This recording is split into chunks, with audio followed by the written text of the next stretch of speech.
आज का mock test रहेगा मॉक टेस्ट 31। ठीक है, तो आज हम करेंगे part English, general knowledge and Hindi. ठीक है, और इंग्लिश के क्वेश्चंस करेंगे हम 12 क्वेश्चन इंग्लिश के लेंगे। ठीक है, जनरल नॉलेज के हम क्वेश्चंस लेंगे 10 क्वेश्चंस लिए जनरल नॉलेज के, और हिंदी के हमने क्वेश्चन लिए 18। ठीक है, सभी क्वेश्चन जो है examination point of very very important है, आपको पेपर में आ सकते हैं, चाहे वो जेबीटी का एग्ज़ाम हो आने वाला, चाहे हिमाचल प्रदेश पुलिस कांस्टेबल का एग्ज़ाम हो, सभी के लिए ये इंपॉर्टेंट है।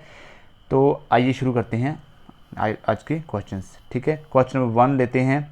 How dare you blank my cupboard. तो यहाँ पे क्या आएगा? ऑप्शन ए है to open, opening, open and open. बताएं इसमें क्या आएगा? हाउ डेयर यू, यहाँ आएगा option D is the right answer, open. ठीक है, how dare you open my cupboard. ठीक है, तो ओपन नहीं आता है, ओपनिंग भी नहीं आता है, टू ओपन भी नहीं आएगा, तो ओपन ही आएगा, option D is the right answer. Question number 2 लेते हैं।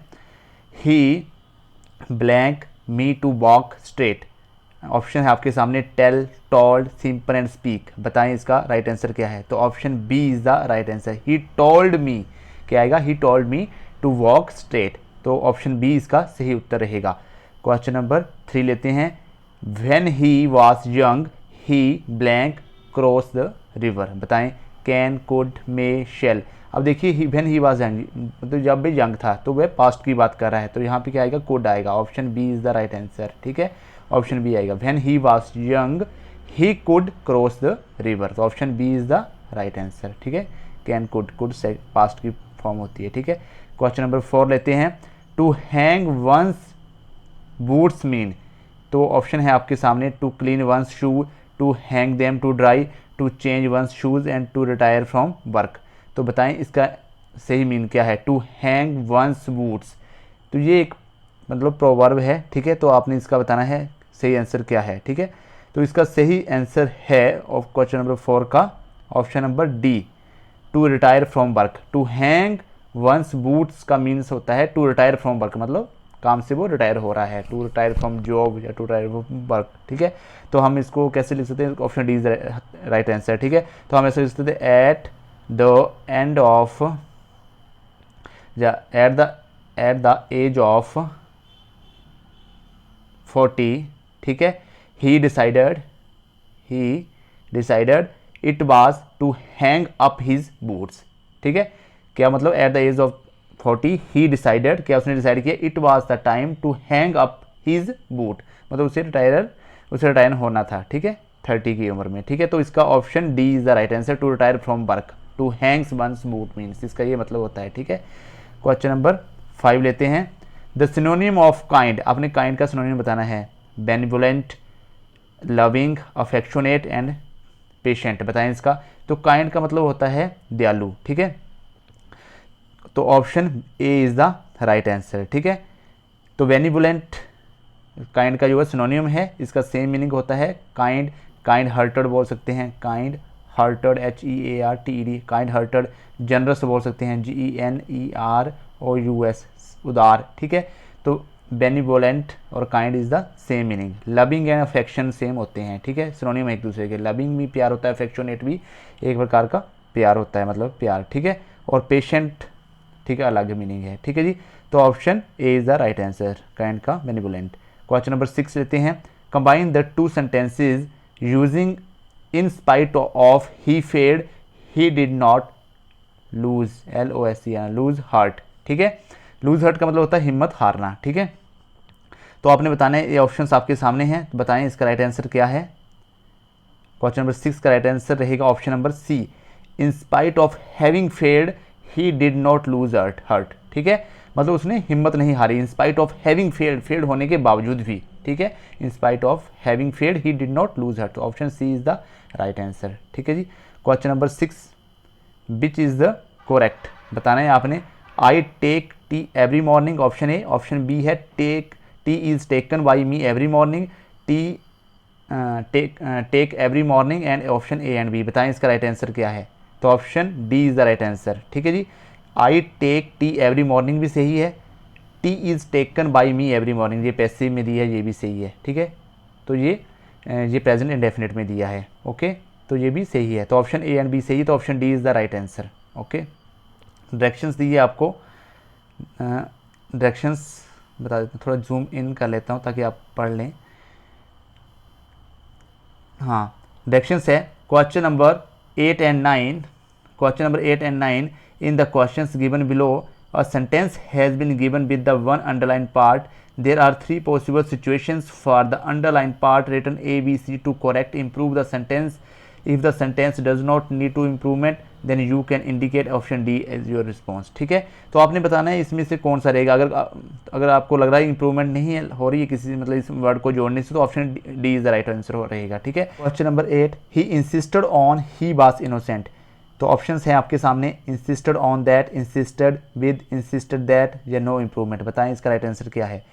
तो option C is the right answer, he insisted that. Insist का मतलब क्या होता है, INSIST। इंसिस्ट का मतलब होता है जोर देकर कहना, इंसिस्ट, इंसिस्टेड, इंसिस्टेड। तो उसने जोर देकर कहा कि ही वाज इनोसेंट, वह बेगुनाह था, तो ही इंसिस्टेड दैट होता है। ठीक है, इंसिस्टेड ऑन कोई इसके साथ नहीं लगता, इंसिस्टेड ऑन दैट भी नहीं आएगा, तो option C is the right answer. ठीक है जी, क्वेश्चन नंबर 9 लेते हैं।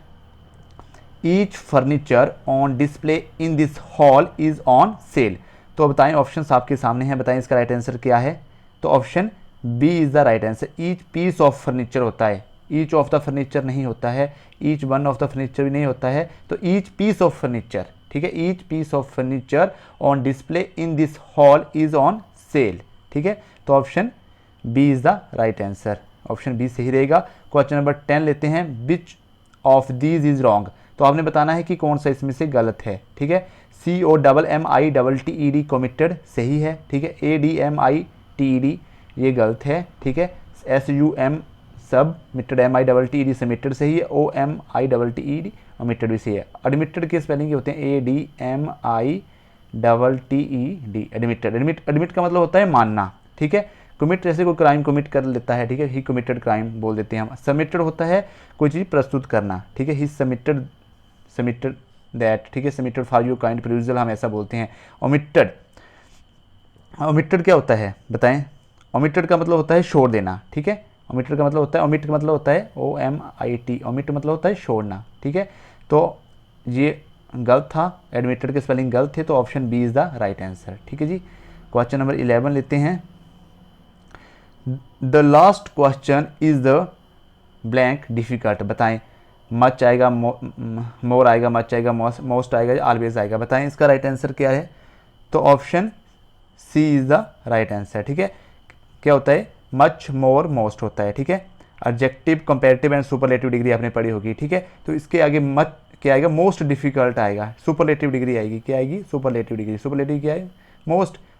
ठीक है, मच, मोर, मोस्ट। ठीक है, the last question is the most difficult आएगा। ठीक है, क्योंकि दो लगा है, आर्टिकल लगा है, तो इसके आगे सुपरलेटिव डिग्री आती है। क्या आती है, सुपरलेटिव। सुपरलेटिव डिग्री कौन सी है, मोस्ट है। ठीक है, मच, मोर, मोस्ट, ना कि कंपेरेटिव आएगी। ठीक है, मोर भी नहीं आएगी क्योंकि कंपैरिजन भी नहीं कर रहे हैं। ठीक है, और मच भी नहीं आएगी। ठीक है, नेक्स्ट क्वेश्चन लेते हैं, question number 12। Write the correct answer, cat, kitten. ठीक है, जैसे कैट के यंग वन को बोलते हैं किटन।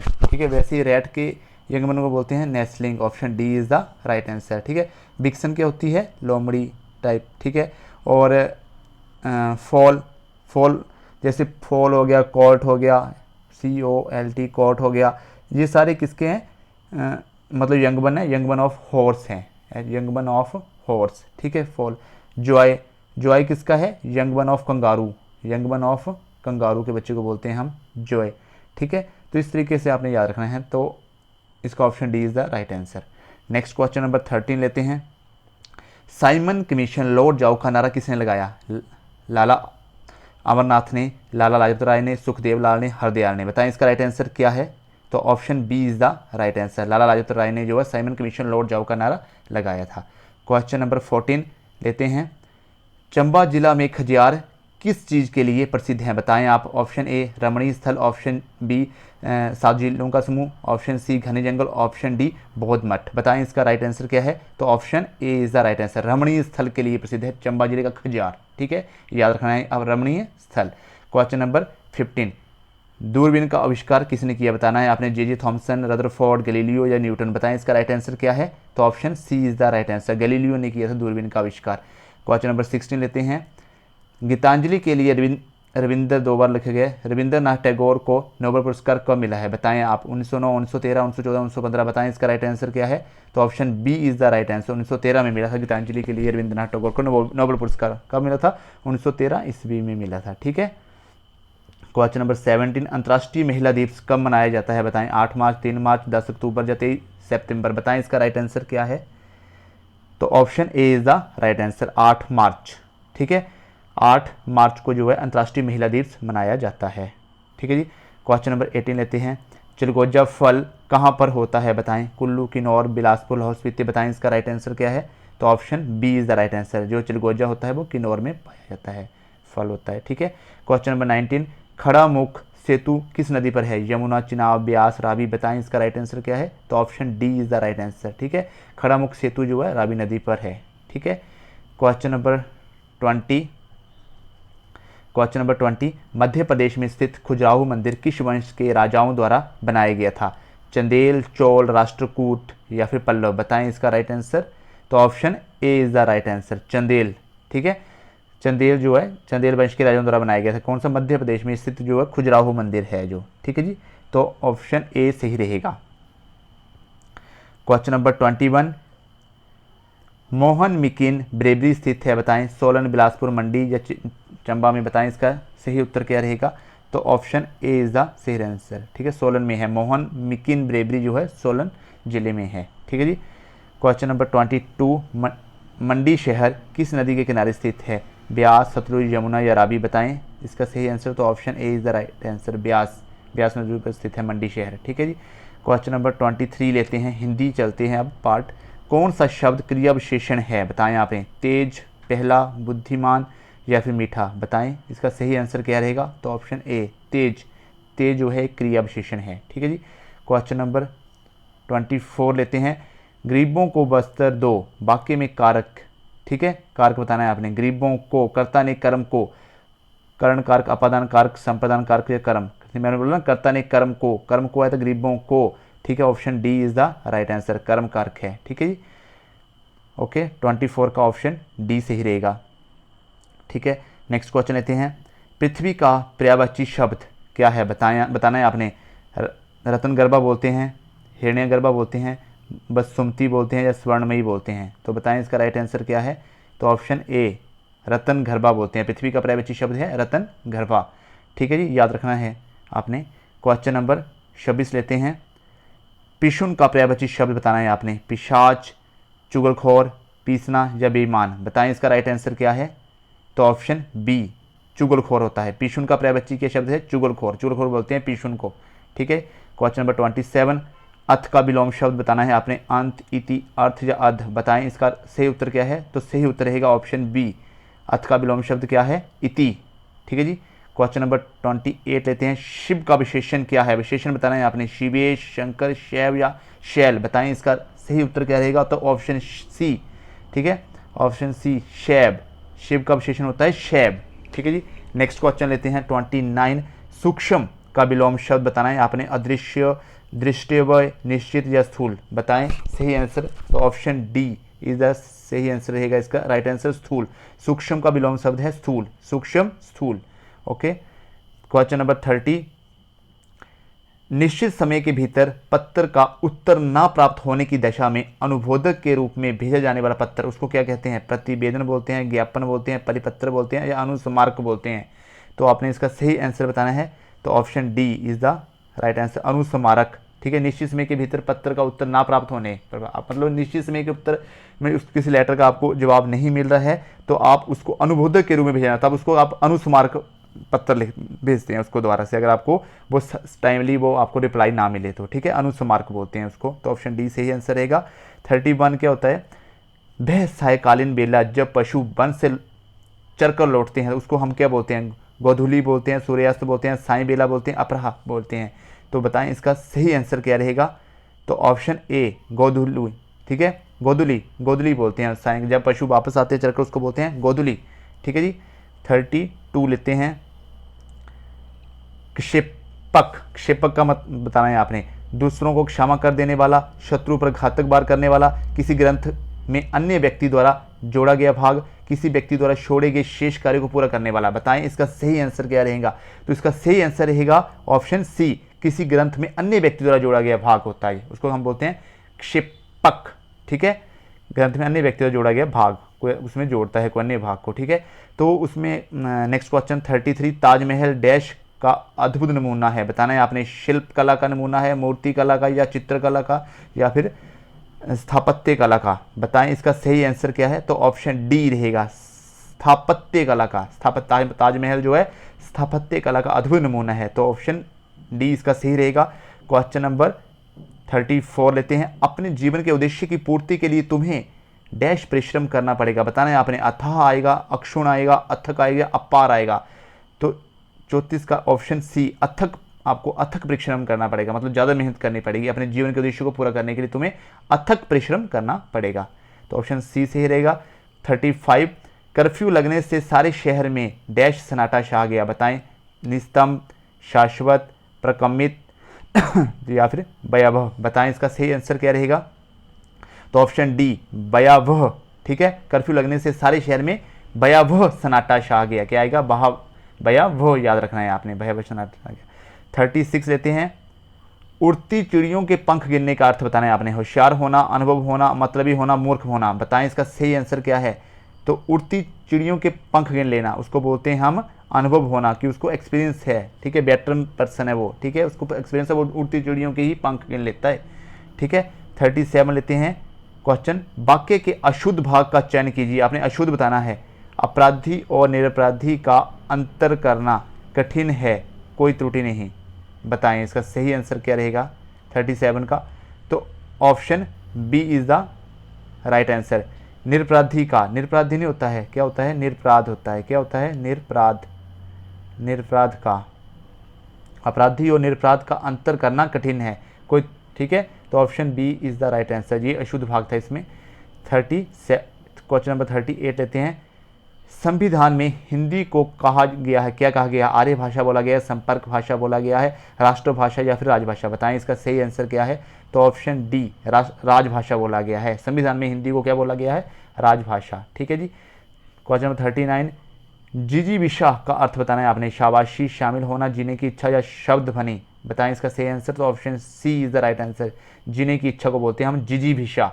ठीक है, क्वेश्चन नंबर 40, कम लिखकर भी अधिक प्रसिद्ध पाने वाले हिंदी के प्रारंभिक कहानीकार कौन थे। बताना है आपने, चंद्रधर शर्मा गुलेरी, यशपाल, रामचंद्र शुक्ल या फिर पांडे बेचैन शर्मा। बताएं इसका सही answer. Option A is the right answer, Chandradhar Sharma Guleri जो थे कम लिखकर भी अधिक प्रसिद्धि पाने वाले थे। ये मतलब कम लिखते थे पर अधिक प्रसिद्धि मिली हिंदी भाषा में, प्रारंभिक कहानीकार थे ये पहले। ठीक है, प्रारंभिक कहानीकार थे। ठीक है, तो अगर दोस्तों वीडियो अच्छा यूज़फुल लगा है तो कमेंट और लाइक जरूर करें और ज़्यादा से ज़्यादा शेयर करें। ठीक है, तभी हमें मोटिवेशन मिलता है कि हम आपके लिए एक नया वीडियो प्रस्तुत करें। ठीक है, तो मिलते हैं नेक्स्ट इन्फॉर्मेटिव वीडियो में, तब तक के लिए जय हिंद, जय भारत।